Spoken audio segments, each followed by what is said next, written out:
Good afternoon, people. Welcome to another YouTube video in the prep series. 11 weeks out as of the time of filming this. And this video is for you if you find that you lose all of your strength in a deficit. Because the answer is not just to take more caffeine, okay? How you train here is really, really important. Now, I know this is a little bit of a clickbait title because a lot of people get worried about strength loss. And the long and short of it is your training shouldn't really change that much. But let me take you through a session. You can see what that's like compared to the off-season stuff and give you a little nuggets of wisdom here. Well, as much wisdom you can have at the age of 23. But I've been doing this training shit for about 7 years, so a third of my life, which I think is pretty good in the grand scheme of things. So I'm going to finish this here. We're going to head over to the gym and get into a lead section. If you're losing strength while you are in a deficit, listen to this, okay? At the end of my photo shoot prep, somewhere on the screen here, I was on 1,400 calories, losing 1.5 pounds per week. I'd lost 30 pounds by the end of it, 12 weeks later. And I was still progressing my lifts, okay? Unless you are legitimately 6% body fat, not progressing lifts is probably in your head. If you go into that session and tell yourself, oh, I'm tired, I'm going to be weak, or I'm not going to be able to maintain or even lift a little bit more, then that is exactly what will happen. Go into the set with the mindset that you are going to progress, that you are going to be able to keep your strength, and you might just keep your muscle mass as you get leaner as well.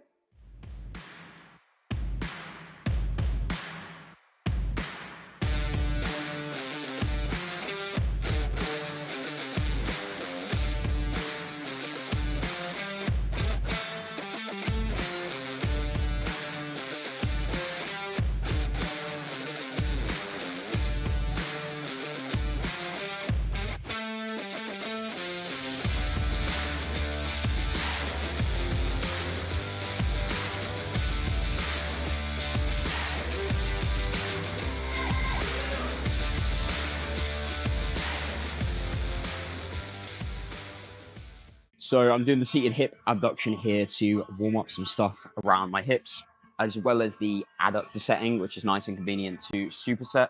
But that's more rehabby stuff, as I've still got a slight groin pull from pre-deload. So that will be the main part of my warm-up protocol. And you want to make sure that you are warming up correctly if you want to be as strong as possible. And that's literally for me 5, 10, 15 minutes of cardio while I respond to clients, get back to Instagram messages, of that sort of thing. Then I'll do the McGill Big Three and come onto these exercises here. If you keep getting niggles in your knees, I would highly recommend giving blood flow restriction training a go. And the reason that this works so nicely is because when you've got some knee pain, what tends to bother that is more and more load in certain positions. Now, what blood flow restriction bands do when you put it around the top of the limb, either on your leg or your arm, is allow blood to continue flowing into the limb and pulling there, get you a really, really good pump. But it doesn't let it flow back out again, which means that you almost can't fully recover between those sets. As such, the muscles get fucked up, but you don't have to use so much load that your knees are absolutely screaming and crying. Now, as you can see, they are super easy to put on there. It takes about 10 seconds. Isn't complicated at all, but the only downside is that they give you the absolute chafe of the century when you try and take them off.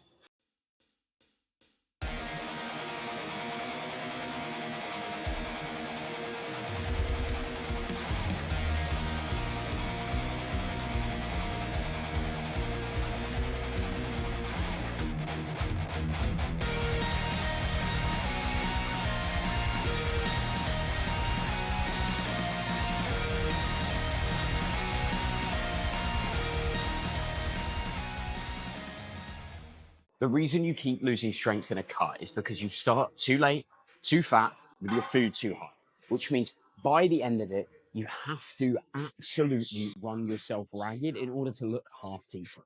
Okay, that deficit is really, really high. Cardio is very, very high. And you just feel fucking wank all of the time.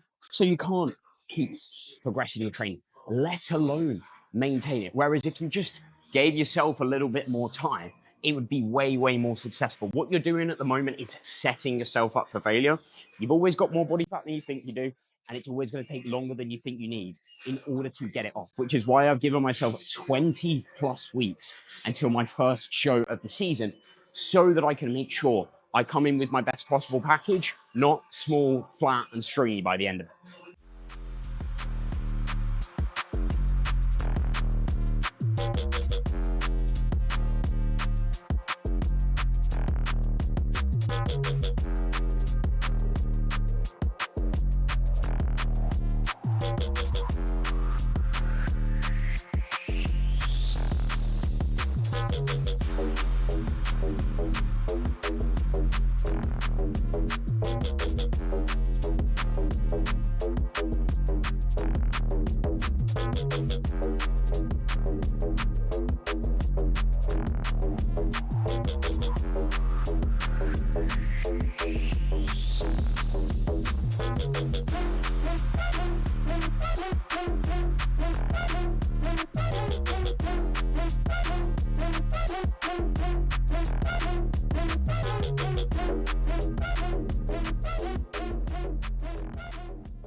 training slow is not all that it takes to build muscle. There seems to be this epidemic of new trainees thinking that just slowing shit down is what's going to get them big, when it's not. Okay, it's just one of the ingredients to a good set. You need to make sure that you've got the exercise set up correctly, that you're controlling that end position, that you have the intent to use that target muscle as effectively as possible. Despite my concentrics looking slow towards the end, I'm still trying to move this shit as much as I possibly can do with the quads. Okay, you need to be using that target muscle. You need to be using that target muscle, not just going through the motions, making it look pretty, and not having any actual fucking weight on there. Now, 250 kilos isn't obscene by any standard, but it's a decent amount for, I think, someone that's 5'3". And now we're going to go and add another 5 kilos to it.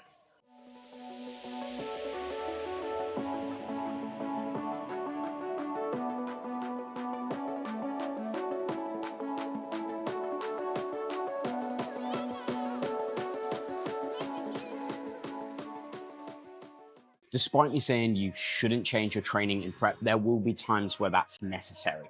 Due to the ankle issues I've been running into recently, especially when I'm shifting my weight onto the outside of my foot, I was having some issues stability-wise with dumbbell split squats. So I've gone over to the machine here, which means that it's a hell of a lot more stable. I've not got to worry about the dumbbell fucking off. This thing just goes up and down.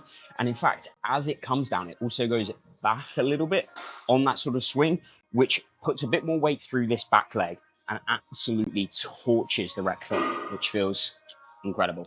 Roman chair leg raises might not be the best ab exercise because they are short and focused, but that doesn't mean you need to throw them in the bin. Before the optimal overlords come at me and start saying that it needs to be length and biased, otherwise it's not going to build your abs, what you need to realize is searching for the perfect exercise is killing your gains, okay? This hanging leg raises, a machine crunch, a line crunch, using an ab mat, they're all just options. And you can rotate them throughout time. You could do something like this, which is short and biased, and then an exercise which is length and biased. It doesn't have to be one or the other. You can integrate the two and work your abs really well.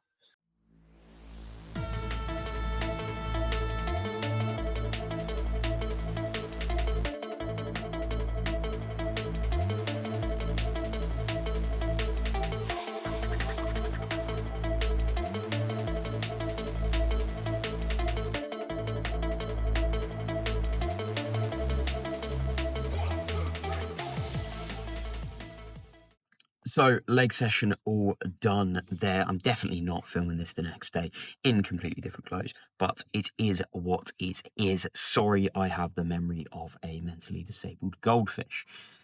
So very, very happy with that session there, despite not really feeling it going into it. It ended up being a really good session, progressing on weight and reps, or several reps on quite a few movements there, which was really, really good. And sometimes it's just a case of going in and getting it done, and it goes quite nicely. And then generally now things are moving pretty well. Body weight is going down in the right direction that we want. It seems to be dropping a tiny bit, holding for a little while, another little drop, and sort of moving down in that stepwise fashion rather than consistent hold, big drops like I've seen in the past, or linearly dropping every single day, which is actually not very common when it comes to body weight loss, in my opinion.